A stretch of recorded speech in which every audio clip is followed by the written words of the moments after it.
Hi all!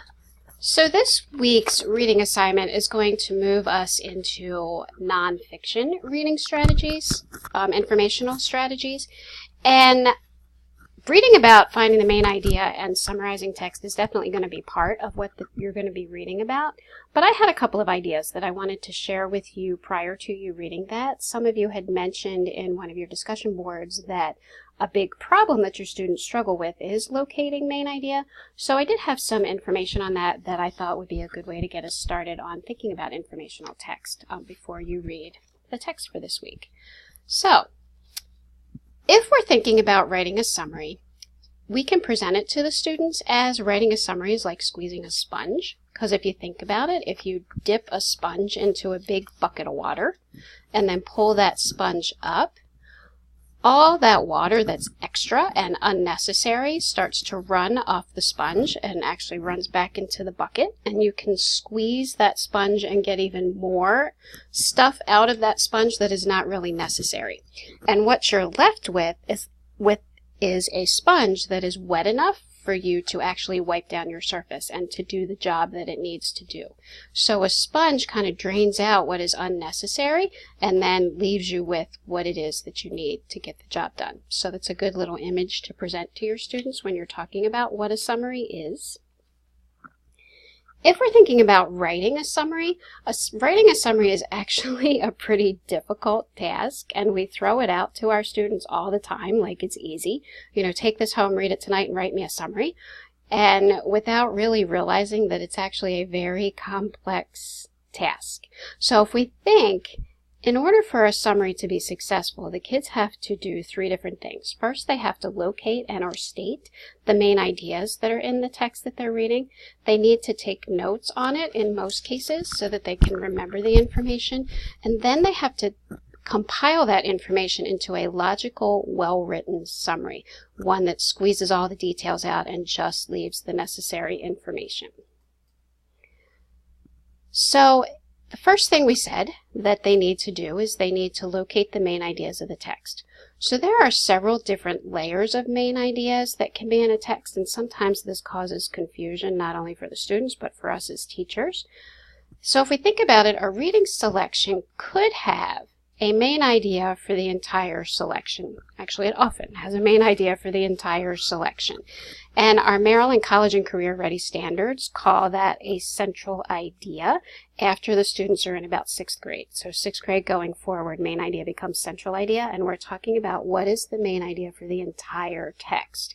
And actually, as they go even up higher in the grades, it becomes 2 or more central ideas in a text. What can they locate? What can they share?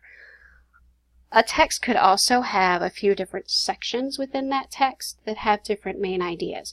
That works easiest when we have text that has subheadings in it and we can see, very clearly where the different sections are, and those different sections would have main ideas. Sometimes we don't have the benefit of subheadings, but sometimes we do. Or the paragraphs themselves, the individual paragraphs, can all have their own main idea. So we could be talking about all different levels of main idea when we're talking about main ideas. So we have to make sure that we understand what we're asking for, and we also have to understand that the students know what we're asking for. So finding a main idea in text, and I know you guys know this, sometimes the main idea is there and it is stated. The author has stated it for us. And the students just need to locate it. Now, one thing we have to be careful about telling our students is that that topic sentence, or that main idea statement rather, is not always the first sentence of the paragraph.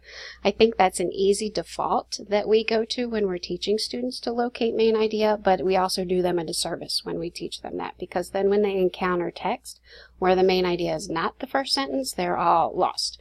So we need to be careful and use the verbiage that it is often the first sentence of the paragraph, but certainly not always. Main ideas can also be implied, not there at all, and the kids have to figure them out. And we know that, of course, main ideas that are implied are much more difficult to ascertain than those main ideas that are stated directly. So a strategy for finding the main idea is the same, no matter we're talking about finding the main idea of a single paragraph or multiple paragraphs or an entire text. And the way that that strategy goes is the students need to first think about what are the details that I just read. Okay, what were the different items that I just read in this paragraph or I just read in this text? Now, if I think of all those details and I compare them together, what can I discover that all of those details have in common? And then I'll try to state what all those details have in common in my own words. And then I'm going to look into the text and I'm going to see, is there a sentence in that text that says something close to what I just thought all of these details had in common? And if I can find that sentence that says that, then I've located what could possibly be the stated main idea. If I can't find a sentence that says what I just thought, then I more than likely have an implied main idea for this text. Sounds a little difficult. Here's a really good visual and a fun way to teach the kids about this. This is called the labeling the bucket strategy. And you can introduce this to the students by saying, suppose you had to clean out and organize your garage or your room or whatever, and you decided to organize things so that if you were cleaning out the garage, you put all of the car washing stuff in one bin, and you put all the gardening stuff in one bin, and you put all the car maintenance supplies like oil and whatnot in another bin. You put the snow toys in another bin, and then you packed everything up on a shelf. But then, when you went to find the gardening supplies, you had no idea which bin they were in. What would you do? The logical thing would be to label the bins, label the bucket, whatever, to let folks know what is inside that bin. So you can explain that to students and tell them that then finding the main idea is pretty much the same thing. We take all of our details that are similar, and all the details actually from the text, and put them into a bin or a bucket. And for our youngest guys, you could actually literally do this. If you think about the text that you read where there was something about Annie and the measles, I think. So the details, Annie was very itchy, she missed days from school, she missed seeing her friends, she couldn't sleep. You would take all those details and put them into that bucket, and then after you get them in the bucket, ask the kids, can they come up with what we should label the bucket? And, from there you would lead them to the idea that the measles made Annie miserable. And there's your main idea. Okay, so it's really kind of a cute strategy. This is another strategy for helping the kids with marking the main ideas, and that is literally teaching them these symbols. And the symbols with the triangles indicate where the main idea is stated. So you could either, as the teacher, label your text that the kids are going to be reading to cue them into where the main idea is, or you could label a couple paragraphs, or you could ask the students to label the paragraphs, or ask them to label a couple of paragraphs as they're reading through. So we've got main idea in the first line, main idea in the last line, main idea in the middle of the paragraph, main idea at the beginning and the last sentence of the paragraph. And then when we don't have a triangle at all, that lets us know that the main idea here is implied, and they're going to have to figure it out. Okay. Now, a caution about this is you need to be very, very aware of the text that you're using. And actually, this strategy kind of forces you to be aware of the text that you're using. Because often, we'll put a text in front of the kids and we'll say, what's the main idea, when we ourselves haven't taken a look at it yet to determine where is the main idea and where is it located in the text and is it easy to figure out. Okay. The Goldilocks technique, this is kind of fun, where you have a main idea in a text and you give the students 3 different choices and see if they can determine which one is the correct main idea. And one of your choices is going to be too general, and one of your choices is going to be too specific, and one of your choices is going to be just right.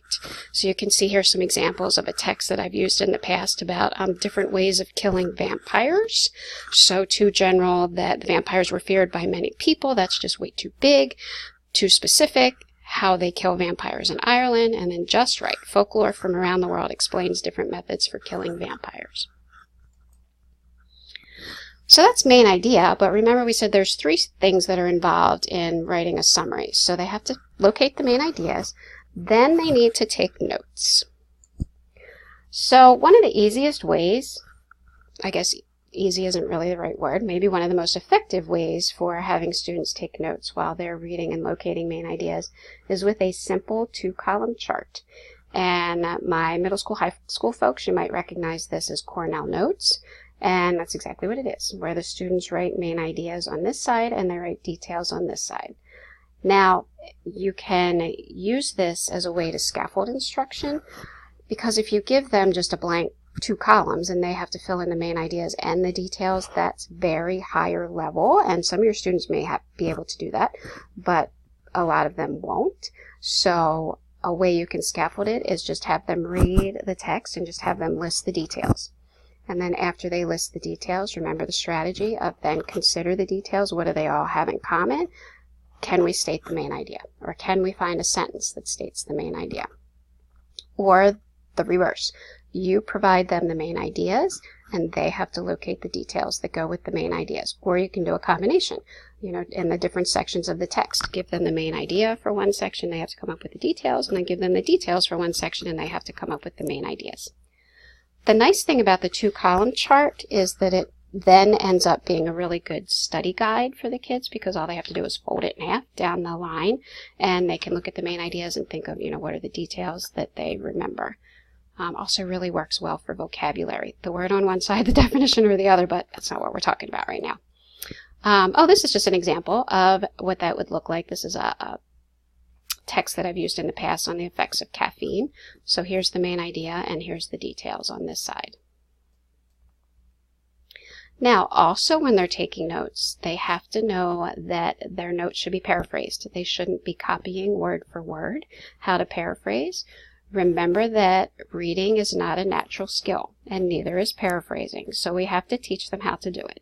So one of the best ways, I told you this is our best way to do everything, is doing that think aloud model for the students so that they're seeing your thinking and seeing how you're doing it when you're doing a paraphrase. So definitely have them observe you. Then you can do things like ask student A and student B a simple question. Student A answers the question, student B listens and then paraphrases what student A says, and then vice versa. Or give the students each a sentence strip that has a sentence on it of varying complexity. You can maybe even do 2 or 3 sentences for our older students and have them partner up and have them practice how they would paraphrase those sentences. You could use a full paragraph and then work together as a class to paraphrase that information, and you can teach kids the 4 R's, and they would be: you can replace words and phrases with synonyms whenever you can. You can rearrange the words in the sentences to make new sentences, or you can even rearrange the ideas as they're presented in the paragraph. You can realize, or you need to realize, that some words and phrases can't be changed, like names and titles, so you can't replace those, and it's okay not to, because you can't change the names of things. And then the kids have to recheck their paraphrase to make sure that it says the same thing as the original text. Using an anchor chart is always an excellent suggestion. So if you've been working with your kids on paraphrasing, put something up in the room that they can refer to. This is an example. Although the R here, I don't really like. Rearrange similar text. I don't really even know what that means. I would probably make that the replace and rearrange R's that we were just talking about. So they've located main ideas, they've taken notes on the main ideas, and now they've got to put that into their logical, well-written summary. So if you think about a logical, well-written summary, we're going to use our sponge image again, and we're going to remind the students that they want to be left with, when they write their summary, just what is necessary to clean their surface, or just what is necessary to help someone see the big picture of what they have read. So within that summary, look at all these skills that they're going to have to put into that. They're going to have to put correct word choice into that. They're going to have proper sentence fluency and command of sentences. That paragraph organization, of course, their punctuation, capitalization, spelling is all going to have to be correct. And they're going to have logical connectors and transition words so that the summary flows and is logical for someone to read. So that's an awful lot that has to go into this. So when they're going to write their summary, they need to know that first they're going to select their main ideas, what are the most important things from this text to share. They're going to group those main ideas into a logical order, have an introductory statement for the whole summary, write their main ideas in details in complete sentences. Then they're going to make sure they combine their sentences into one or more paragraphs. They're going to add in transition words, connect the sentences, and then they're going to have to proofread and edit. So as I said, we often just throw out write a summary as if it's an easy task, but it's really not. When students are going to do it effectively and correctly, there's an awful lot that goes into that. And again, it's not natural. They don't naturally know how to do it. We have to teach them. So one thing that's really helpful, and I know you guys know this, but just to give it as a suggestion, that for students who might struggle with this writing task, it's a really good idea to allow them to just turn and talk with a partner and talk through what they're going to write before they commit it to paper. And now, of course, we have all of the digital resources that can help us. So we have things like, VoiceThread and podcasts where the kids can talk through what they're going to write and even listen to it back themselves before they write it. Or they can just simply turn and talk to a neighbor. So we get that little social connection in there as well. And they can get some feedback from their neighbors. The word of caution with that is, though, that we need to make sure that we are occasionally asking them to commit their ideas to paper, because if we always allow them to just talk through their ideas, then we never get that writing component in there. And we need them writing also. But it is perfectly fine to let them talk through what they're going to write before they actually write. Okay? So, hopefully that was helpful. It gave you some ideas for how to help your kids locate main ideas and how to help them turn those main ideas into summaries. So now, moving forward with the module, here's what you're going to do. You're going to complete the reflection on the information in this module, and that's called Reflection on Strategies and Articles, because we've talked about some different strategies, and then you also read that article. Then I included in this module a video called Teaching Content is Teaching Reading, and what this video speaks to is the idea of how important it is for the students to have background knowledge before they read. And I know that schema and schema development was part of the first chapter that you've read, and of course it's very important no matter what the kids are reading that they do have a little bit of background knowledge so that they can connect their ideas. I'm not going to ask you to do anything with this video. I just absolutely love this video, and I share it whenever I get an opportunity to, because I think it's so well done, and it definitely drives home the point of how important background knowledge is when kids are reading. So I hope you just watch it and enjoy it. Then your assignment for this week is to read Chapter 12 in Instructing Students Who Have Literacy Problems, and that's going to move you into examining informational text and strategies for informational text. And then your discussion board assignment will be on the informational text strategies. And I will see you next week, and please email me if you have any questions.